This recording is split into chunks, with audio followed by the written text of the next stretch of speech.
Insolvency in the trade industry. What does it mean? What are the risks? And what's the personal liability? This is Tradies Insider.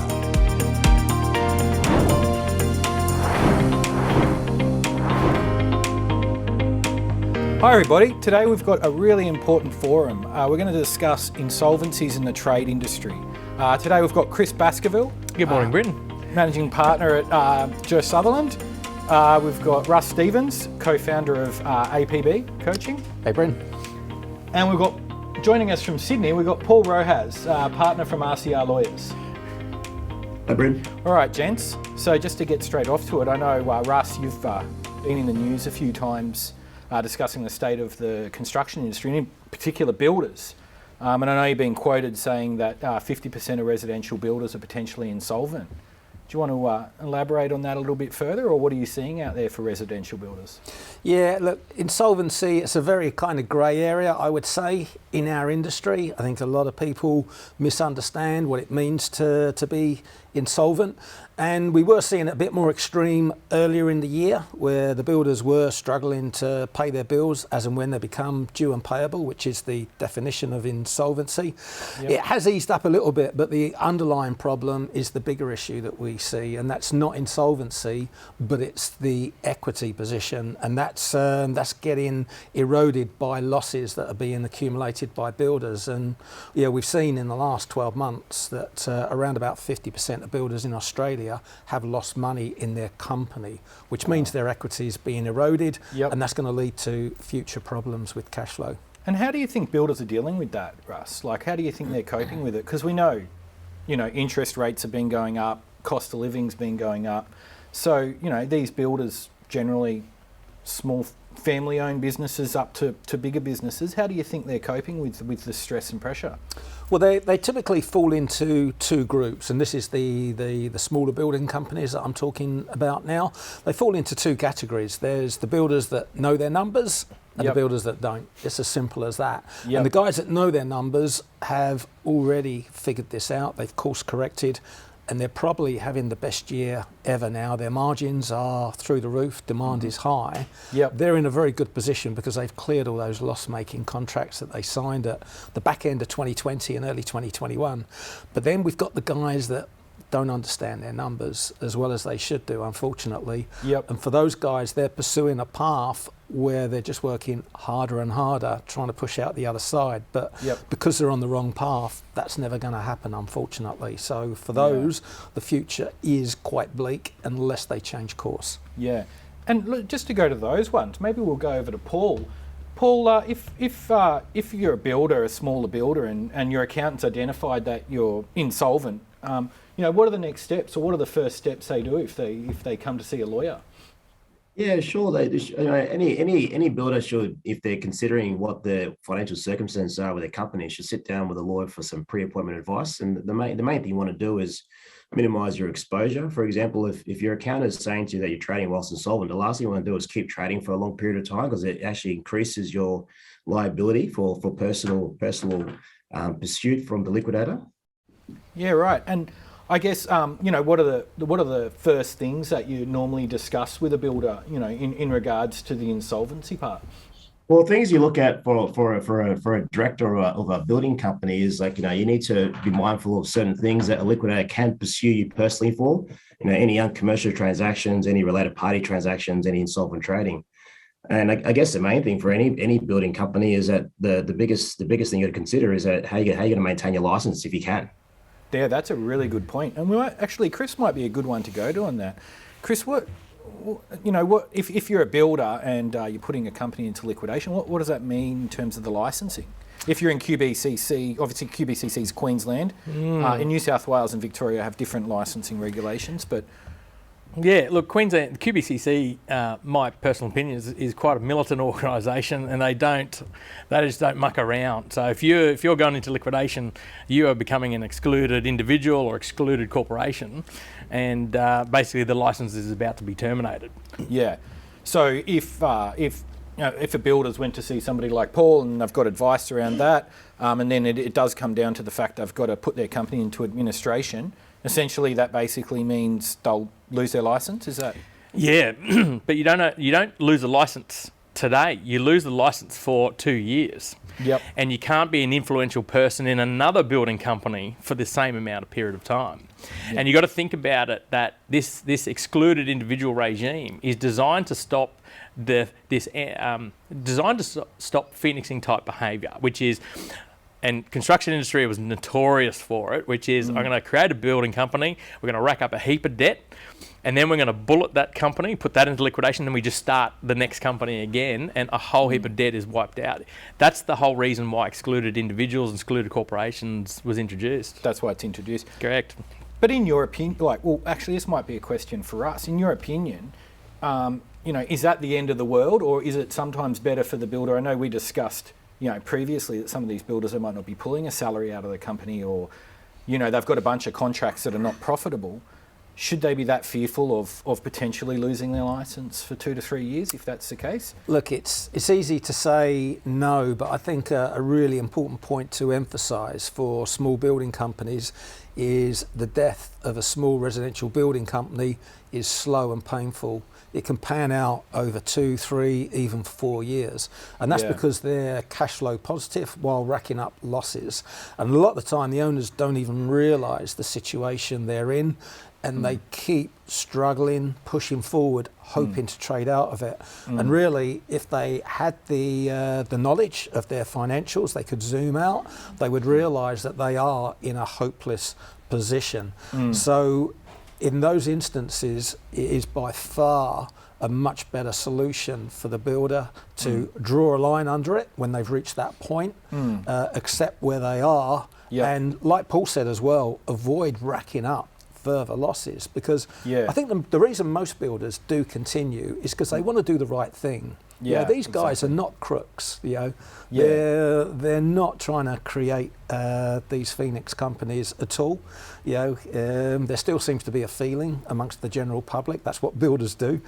Generally they don't. There's obviously 1 or 2 exceptions. These are good guys trying to do the right thing by their clients, their staff, and their subcontractors.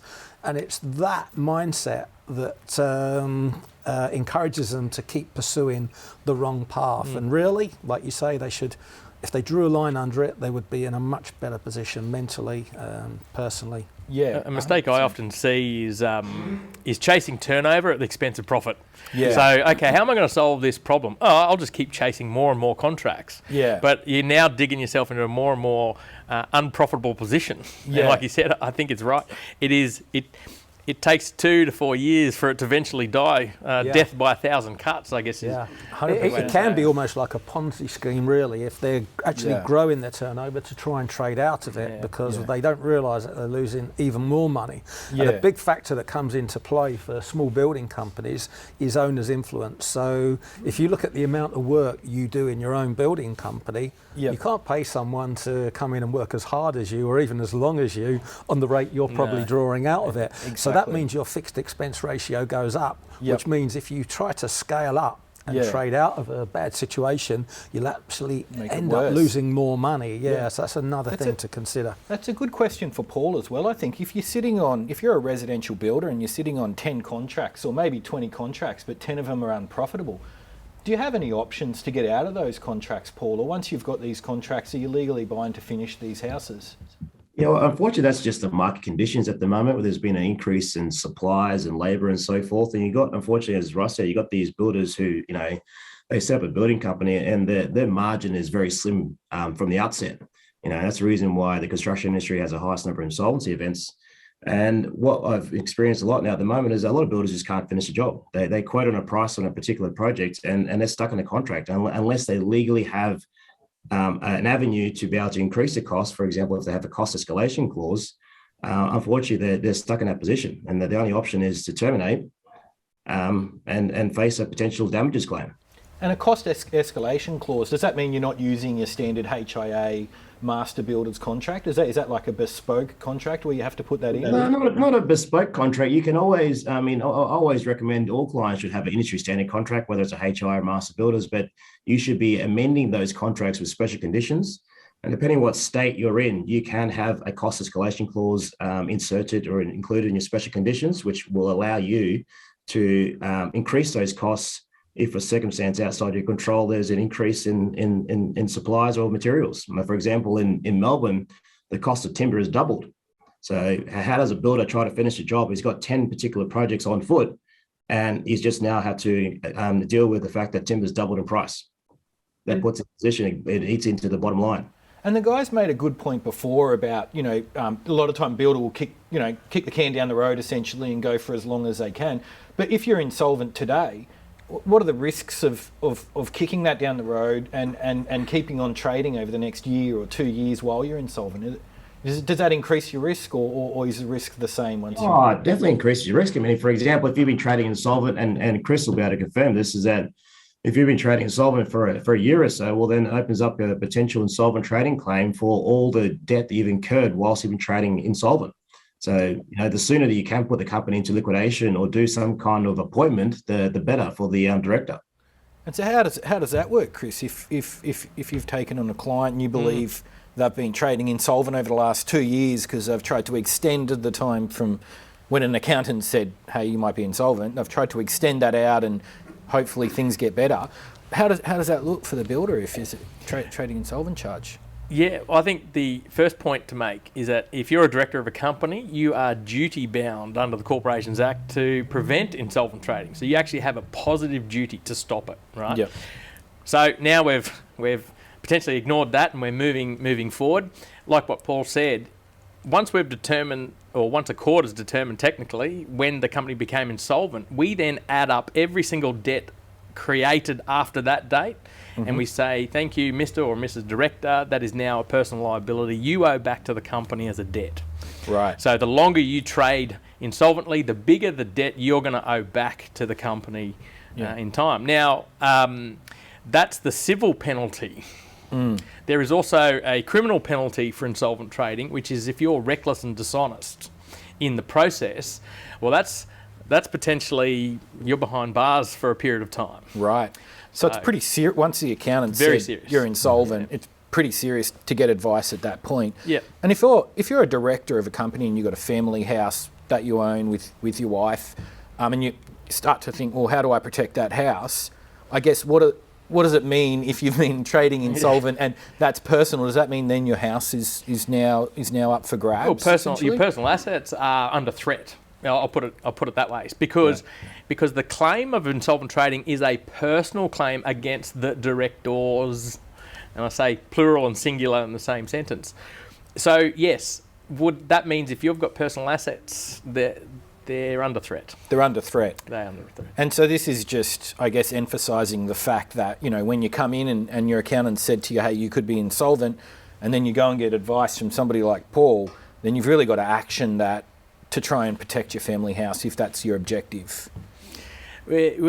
Paul and I will clash here because obviously Paul's focus will be focusing on the directors and making sure they get the right advice. Yep. My perception or lens will be from the company's perspective. Yep. And so we will have a philosophical clash there. But essentially you want to get the right advice. There are options. Like once you've got this insolvency issue, there's options out there, like safe harbour is an option, small business restructuring potentially is out there as an option, So this is a big one. This is one that a lot of people are talking about at the moment, isn't it? The small business restructure. Like what exactly is that for somebody out there that hasn't heard of that term before? What does it mean? What is it? Yeah, this was introduced in the pandemic years because the government said the biggest impacted area is small businesses owing $1 million or less because small business employs the most amount of people in Australia. Yep. So they said, well, if we can come up with a regime that protects small business and allows those businesses to trade on, or at least be viable, knowing that everyone's been impacted by this pandemic, then here it is. We've got a small business restructuring regime. So the cool parts about it is it keeps the director in control if they appoint a small business restructuring practitioner. Debt's less than $1 million. They've got to pay all their employee entitlements in full. So employees have to be looked after in the process. Yep. And you have to have substantial taxation compliance, as in you've got to get your tax returns lodged on time. And Russ, do you think a lot of builders, know what their options are? Like a lot of these guys we spoke about at the start, they're sitting there and costs have gone up, they're in unprofitable contracts, and it's starting to get harder now because, as we know, the money supply's, being tightened by the RBA. Do you think a lot of them know what their options are at this point? Look, I would say no. I think one of the biggest problems is they just don't realise how serious the situation is, so they don't even realise that they need to be speaking to guys like Chris and Paul.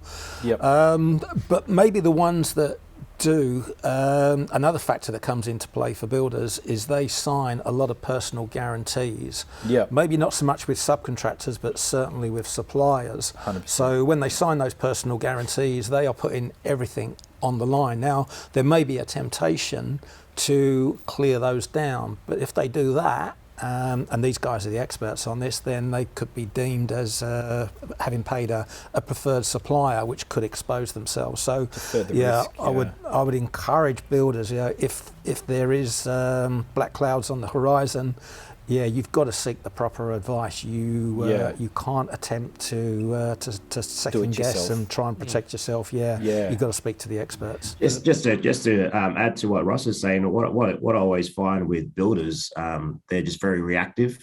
They only like to deal with a lawyer if something's gone really wrong. So if they're getting sued or if there's a breach of contract and so forth, and this is a situation at the moment, market conditions, where the situation is not good, and builders need to consider that. And what I have found, I've had a lot of inquiries, a huge number of inquiries on builders now being more reactive, and they actually want to come and sit down with a lawyer and go, okay, can I amend my terms and conditions? I'm in a situation where I need to start looking after my business, which is I guess is a positive thing for these builders out there to start actually thinking that way. And Russ mentioned kind of preferential payments there. What does that kind of mean, Paul? Just in basic terms, it's probably a complex question, but just for a... So if a company goes into liquidation, has got that clawback period, so 6 months clawback period. If you've been paying a lot of your creditors in preference to other creditors, and for example, as Russ said, as a classic example, is you're paying all your suppliers because you got personal directors' guarantees, those payments will be regarded as a preference. In terms of a preference, once the liquidator steps in, and Chris will be able to add to this, is that the liquidator is entitled to claw back all those payments as a preference payment. And so I'm guessing as an accountant, things like dividends or related party transactions, if I've got a trust or something that I own and I've paid money to that'd be something you'd be really looking at? Well, let's keep discussing this unfair preference payments issue, because this is important, right? Yeah. And you got it. Most creditors and suppliers think it's the most evil thing to do, which is, I've been paid as the supplier to continue to supply and provide services, and then all of a sudden goes in liquidation, and then all of a sudden the liquidator is now asking me to send all that money back. Like, how unfair is that? Like, it just feels unfair. I totally get it. But the philosophy behind it is, in a winding up, you call in all the property of the company, you call in all, the property that should be there that's not there, and then you should distribute it equally amongst everybody. So if someone has made off with 100 cents in the dollar on their debt, and some poor bugger over here has only got 10% of their money back, well, doesn't it make sense to claw back the other 90 from this guy and then spread it with everybody? That's the thinking behind it. So all creditors... All creditors are even, apart from, I guess, secured ones potentially, which might have... secured have different rights. They've got, actual security over assets. Yeah, like a vehicle, for example, would have a security that they can use straight away. And that's a good point. This unfair preference regime, it only affects unsecured creditors. In other words, if I have no security and I'm... Just a supplier in general. Just a supplier. And we're mentioning the personal guarantees before. So I guess if you're a builder, you've got a lot of personal guarantees. You've realised your company's not profitable. That's going to be going to administration. But now you're potentially looking at, well, I'm going to have to pay back this money from my personal guarantees personally and some other things. So if you're looking, I guess where I'm heading to is if you can't afford to do that, now you're potentially looking at a bankruptcy. Is that... Yeah, well, again, there's options, and there's always options. That's why you need professional advice, because we can say to you, here are options A, B, C, D, and E. You may not like 2/3 of those options, but they're there. Yeah. And like I think, leading on from this discussion about builders being proactive now. Yep. It just reminds me of a quote from Einstein that said, "You can't solve the problem with the same thinking that puts you into the problem."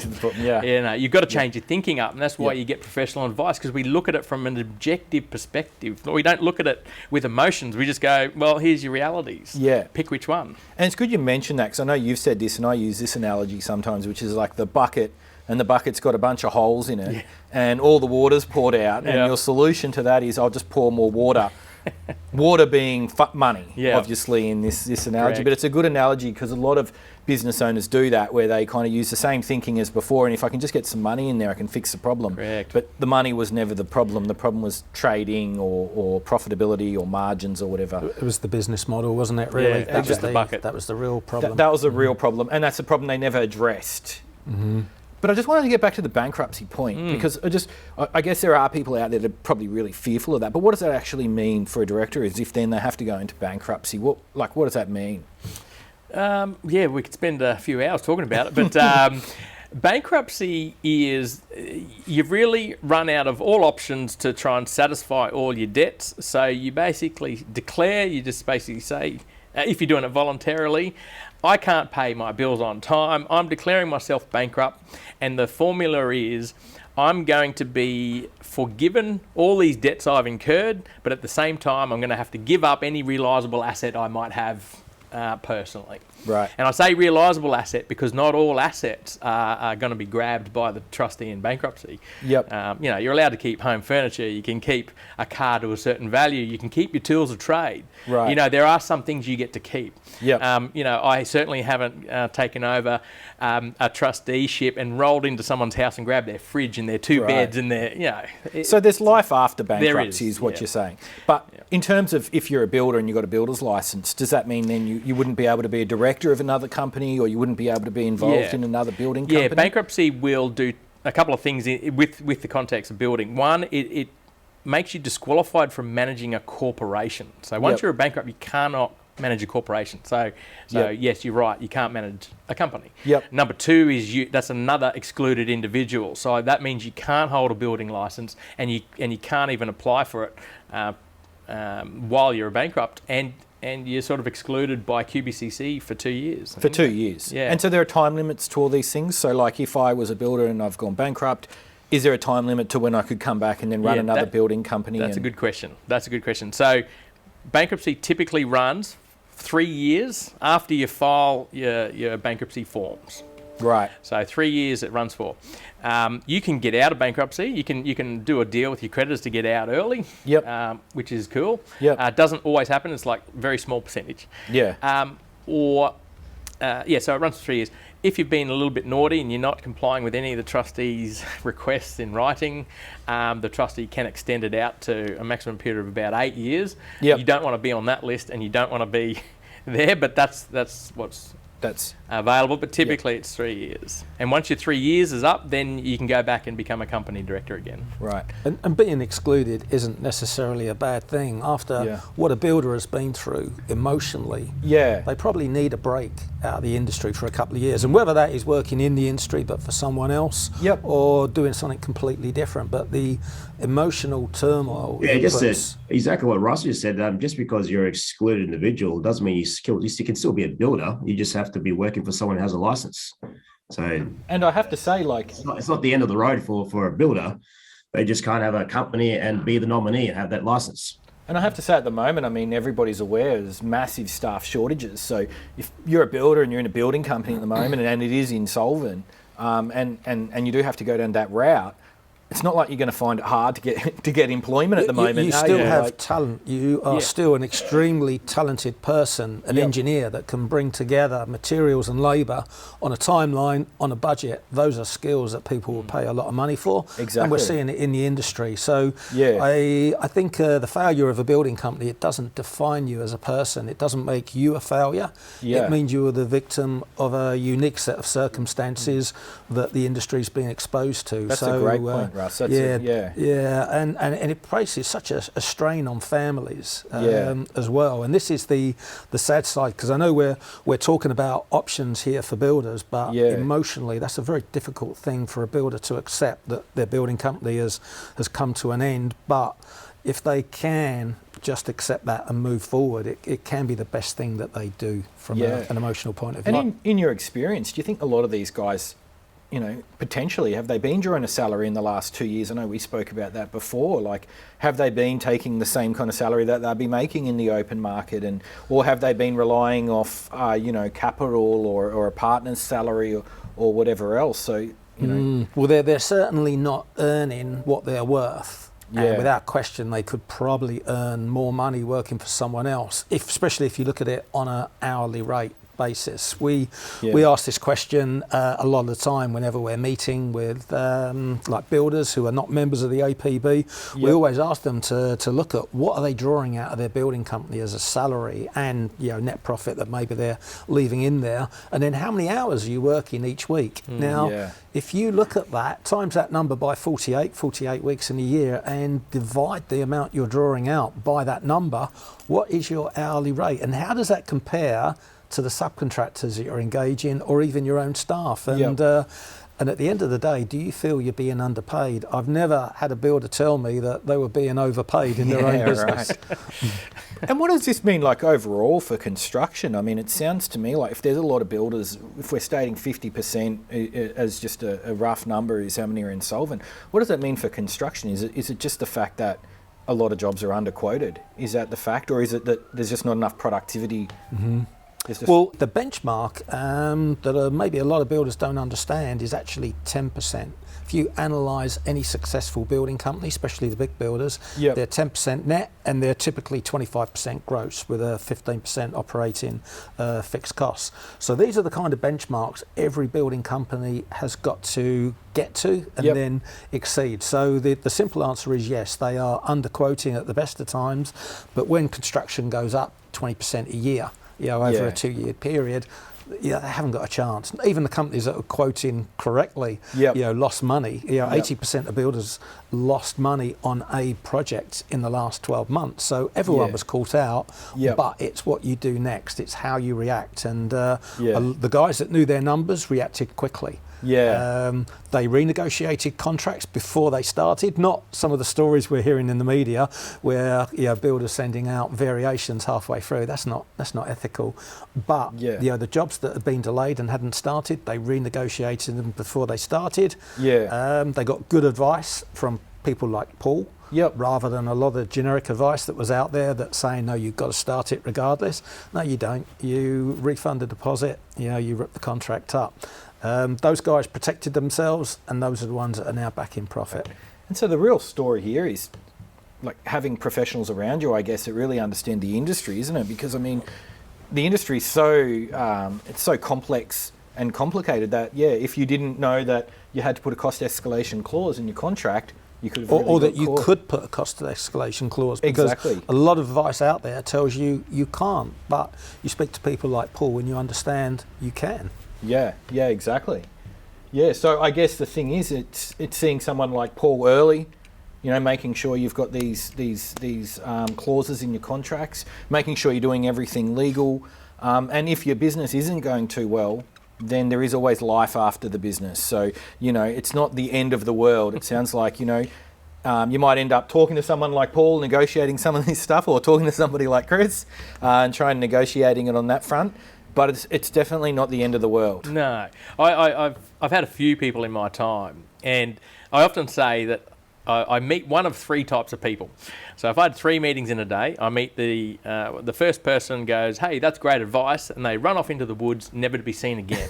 The second person goes, thanks, great advice, runs off into the woods, comes back 12 months later, twice as beat up as what they were when they first saw you, go, okay, now I'm ready to go. And the third person goes, oh, this makes sense, where do I sign? And it's the guys that come back from the woods 12 months later goes, I should have listened to you 12 months ago, because I've just wasted now 12 months where I could have just been in recovery and repair mode. You know? That's a great point. And even longer. Sometimes I know that, we've seen ones that will go for another 2-3 years.